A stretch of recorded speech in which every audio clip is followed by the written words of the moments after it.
This week on the Grand Theory podcast. So hard. Yeah. Like I worked so hard to get to this point for me to get hit in one, and it's not like I was doing good. Yeah. Like I was really about to do good, you know? And like it didn't just feel like I wasn't just mad for myself. I was mad because like even whether it's true or not, I felt like a lot of people were counting on me were expecting me to do well, or counting on me, like whether. Well, I might shop my shop. 1% better. Could not work. 1% better. Did not work. Did not work.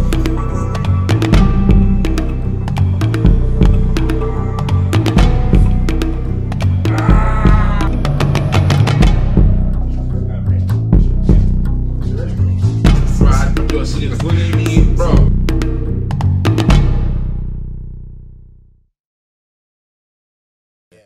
And they are not coming to check me, you know? Yeah. Even though I didn't think I was gonna die, I was like, yo, how can these guys not come and check for me?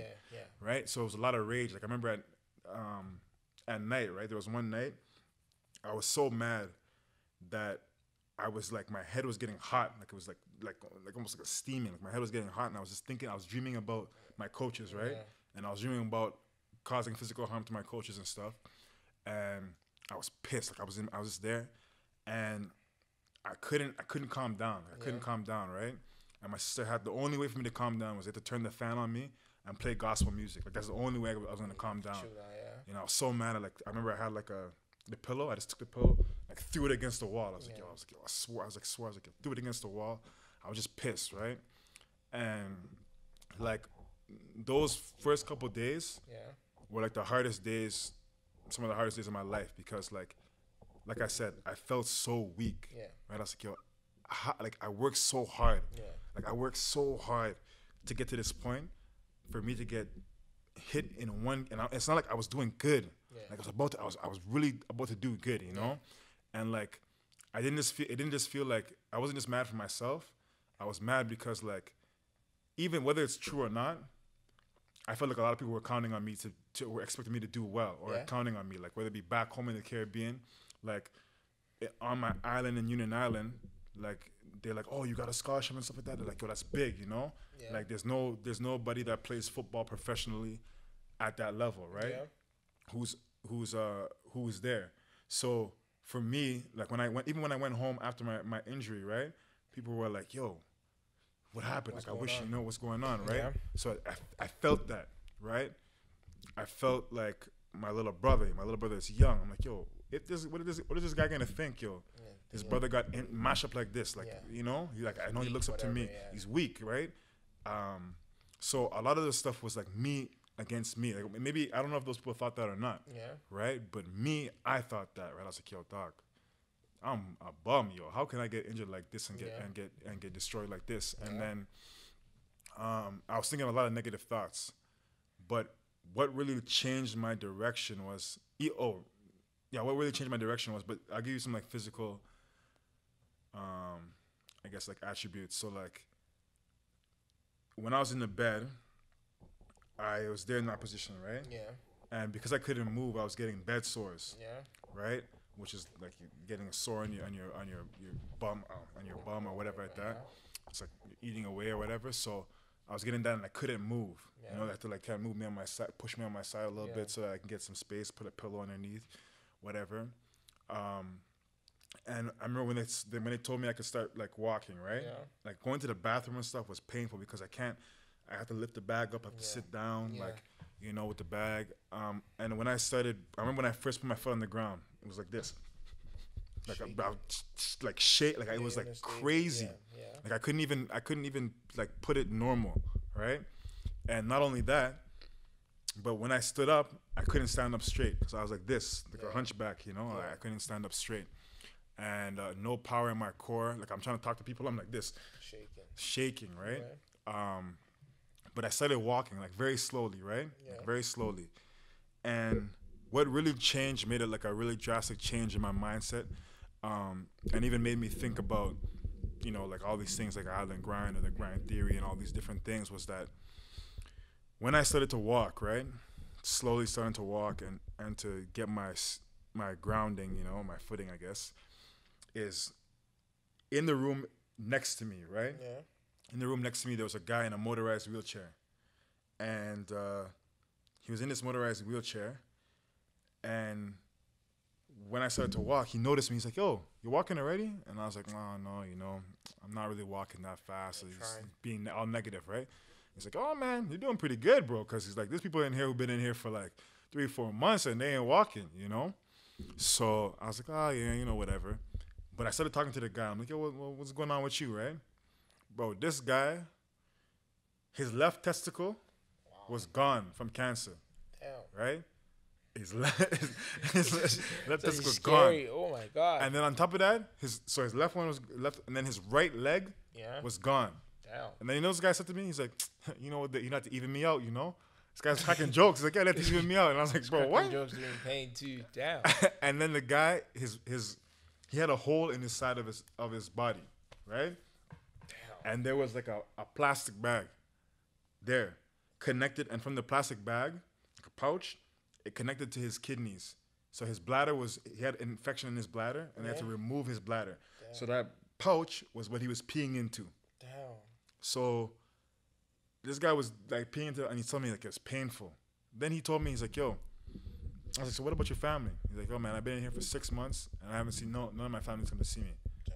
And I was like, yo. But the thing is, this guy was you wouldn't think that, because the guy was cracking jokes. Yeah. I was like, yo, everything is good. This, that, making me laugh, right? Yeah. I'm like, yo. I started thinking, I was like, yo, this guy is in a way worse position than me. Like, I got family here. My sister came up here. Like, I'm walking. I'm doing all these things. But this guy's actually mashed up. Yeah. Right? And, like, for him to be in that situation and still be positive, I was like, yo, I got to change my mindset. I got to change how I'm thinking about this thing, right? Yeah. And then from there, from like that day, I kind of shifted my mindset. I was like, yo, you know what? I was like, yo, I'm going to come back better than ever. Yeah. I'm going to come back stronger, bigger, faster, Yeah. you know? And that like really like motivated me and kind of helped me. Like that shift in my mindset really made me see a lot more progress, just because like of how I was feeling mentally, right? Yeah. Even though there was days when I was frustrated, I was like, yo, I was trying to stand up more. I was trying to walk around more. Yeah. I was trying to push myself to do more things because of how that guy talked to me, right? Yeah. And that made such a big impact on me, so that I know that, like, hopefully whatever my story is and stuff like that can make an impact on somebody else, or me saying something positive can help somebody else in that situation. You know what I mean? 100%. Yeah, like it's just like the same mindset about what we're talking about, like different people going through different experiences, and your story might be able to help that person. It's the same mindset, like you knowing what that guy went through, or going through rather, like kind of helped you like push through and start thinking positive. Because the fact is, if you never met that guy, you probably still be thinking negative. Exactly, right? If I never met that guy, I might have been like, yo, man, I shouldn't have got injured. I should have this. I should have that. I should have this. Yeah. But to see that guy in that situation, and him being like, yo, I don't have all these things, but still making jokes, still being positive. I was like, yo, that situation ain't that bad. Yeah. Right? And that's the thing. Every situation that you're in, bro, I can guarantee you there's somebody that's in a way worse situation than you. Facts. Like way worse. Facts. And just like life is really about reaction. Sure. How you choose to react to situations. Yeah. In that situation that I was in, right, I could have reacted and been like, yo, I'm done. Yeah. I'll never be able to play. I'll never do anything again, right? Yeah. But really, that guy made an influence on how I reacted. Yeah. At first, I reacted like that, but that guy kind of shifted my mindset, right? Yeah. Like, I probably won't tell you guys. I'll tell you probably guys like maybe another time about when I was back home and like how the recovery was back home. Yeah. I'll be for the next. That'll be for like our next episode. Or something. Yeah. But I mean, that's kind of the gist of what happened to me like in Halifax, right? Okay. And the crazy thing is that even when I came out, like my sister had to leave, right? Yeah. And I came out, and like even though I was in that positive, like this is the thing to understand too, like it doesn't just happen overnight. You don't just like and then switch and then go into like a positive, right? Yeah. Like it takes time to build that. Like even right now, I'm still building that. I still struggle sometimes with a lot of different things, right? But I'm still working on it, right? But even then, my priorities were still messed up because I remember after I came out of the hospital, right? Like I was there for 2 weeks, and they're like, you know what, you can go out now. Took the catheter out. Yeah. Felt good. Bro, no, it didn't. It was worse. Yo, they lied to me. They're like, yo, 1, we're gonna take it out on 3. 1, 2, whoop, pull that thing out. Oh man, that was rough. But I was happy. I was happy it was out. But they still had the stent inside, like that little thing. So they let me keep it in there for a couple of weeks. But when I came out the hospital, right? So then it was like a switching of shifts. Yeah. My sister had to go back to work and stuff like that. But my dad came all the way from the Caribbean, came up to see me, came to stay with me. Yeah. And because we fought so much, the school gave us housing because I wasn't in the school originally. I was off campus, right? Yeah. And the school gave us housing for a month. Yeah. Right. And I was gonna try and do classes, but it didn't really work out because I wasn't in good enough shape to do the classes. Yeah. But we were out there, and shout out to my pops, man. He's a real one, you know. He took care of me. He like helped keep my mind in the right place and stuff too. Yeah. But I remember, man, like I was there. It was there, and I was like, man, I was smoking. I was like even after, like right out of surgery. Clapping cheeks. My first thing was like, yo, you gotta clap you know, I've been in here for 2 weeks. Yeah. Even in the hospital, man, I was trying to get people to come in. You know, I was like, it's messed up. But as soon as I came out now, I remember, man, I was like.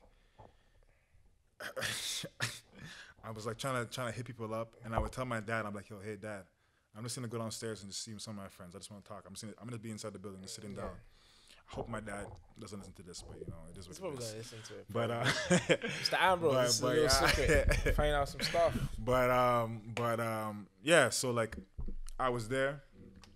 I would go downstairs, and then you know, so a girl would like go to like her house, do whatever. Yeah. And then come back. Yeah. I'd be like, yo, daddy, I'm on the way back. You know, because they're mindful of me because they don't want me to do anything that, you know, it's the injury and all that stuff, right? Yeah. So, man, I was doing that. I remember while I was doing one of those sessions, you know, in the midst of it, I felt like I had to pee. Right? So I ran to the bathroom. I went to pee, and it was all blood. Damn. And I was like, yo, this is crazy. But I ain't no quitter. I ain't no quitter. So you see, this man was peeing blood, and he still kept going. Mama ain't raised no. Nah, we can't say that word, but yo, I mean, I guess that shows a strong man. You know, doesn't tap out easy. It's all about the mentality. That's a good thing. It's all about the mentality. You can't quit, dog. Yeah, you gotta keep going. Yeah. But this is to show you like where my priorities kind of were, right? Like at the time. where my mindset was. Like even like I was so kind of consumed by that right. So like I was more worried about that than my health. Yeah, man. Right, which is kind of crazy. Messed up, but it's messed up, but like you know, it's all like a learning process. So that's kind of I guess like a gist of like the crazy shit that happened. Some of the crazy stuff that happened to me in Halifax. There obviously be like there's a little bit more, but we can talk about that. We'll talk about next, yeah. So I guess just to end this episode itself. So do you think it was the guy you met at the hospital that kind of like pushed up Island Grind? Yeah, because I was thinking about Island Grind from even before I went to Halifax, right? Okay. But that got like, it was a thought and I was writing it down. I was writing those notes down because I still did some stuff in Halifax towards that.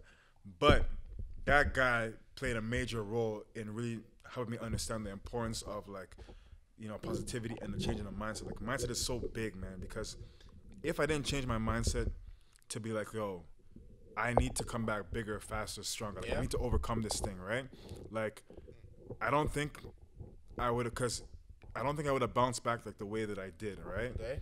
Because that's like a pretty serious injury, right? Sure. And I was able to, like by God's grace, I was able to come back in a good way. And I'm still like on the process of coming back to surpassing where I want to be, right?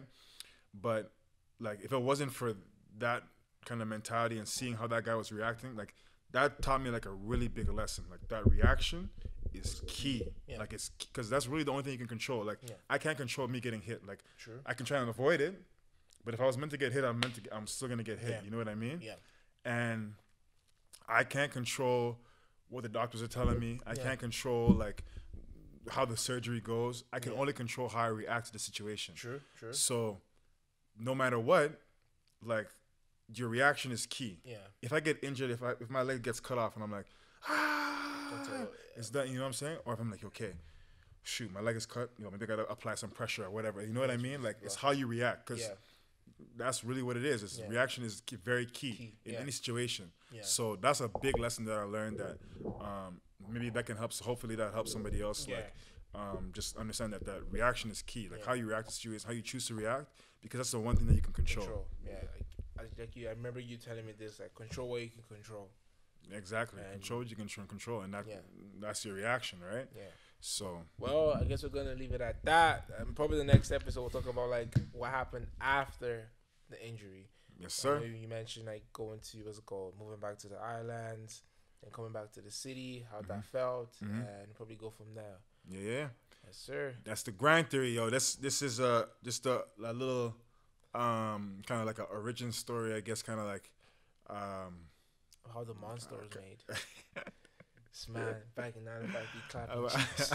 Well, I guess how things started, right? Yeah. So we're gonna then, what we want to do for our future episodes is like we also want to interview the big man over here on this side here, ask him some questions, see what's going on. Yeah.